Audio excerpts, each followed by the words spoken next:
മുഖ്യമന്ത്രിയുടെ പ്രൈവറ്റ് സെക്രട്ടറിയായി കോഴിക്കോട് നോർത്ത് മുൻ എംഎൽഎ എ പ്രദീപ് കുമാറിനെ നിയമിച്ചു.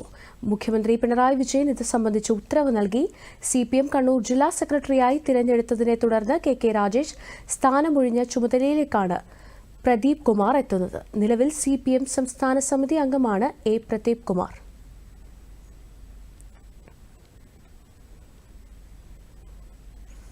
പാർട്ടി നിയോഗിച്ച ചുമതല ഏറെ ഉത്തരവാദിത്തത്തോടെ നിർവഹിക്കുമെന്ന് എ പ്രദീപ് കുമാർ കോഴിക്കോട് മാധ്യമങ്ങളോട് പ്രതികരിക്കുകയായിരുന്നു അദ്ദേഹം.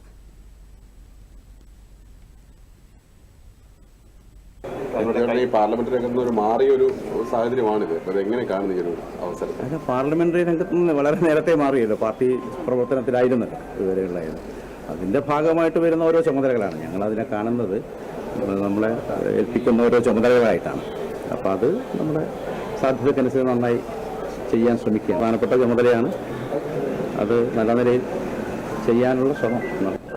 അതൊരു തുടർച്ചയാണല്ലോ. ഗവൺമെൻറ് നല്ല നിലയിൽ പ്രവർത്തിച്ച് വരുന്നു. അതിൻ്റെ നേതൃത്വമായിട്ട് മുഖ്യമന്ത്രിയുടെ നേതൃത്വത്തിൽ ഓഫീസൊക്കെ പ്രവർത്തിക്കുന്നു. അപ്പോൾ അവിടെ ഒരു ചുമതല നിർവഹിക്കാൻ എന്നെ നിയോഗിച്ചിരിക്കുന്നു. എന്നെ ഇപ്പോൾ ഈ ഒരു ഉത്തരവാദിത്വം ഏൽപ്പിച്ചിരിക്കുന്നു. അതിൻ്റെ തീരുമാനം ഉണ്ടായിരുന്നു. അത് ഒഫീഷ്യലി ഉത്തരവായി വന്നതാണ് ഇപ്പോൾ നിങ്ങൾക്ക് ലഭിച്ചത്. അപ്പോൾ ഏൽപ്പിക്കുന്ന ചുമതല നന്നായി ചെയ്യാൻ ശ്രമിക്കുക എന്നുള്ളതാണ് ഞങ്ങളുടെ രീതി.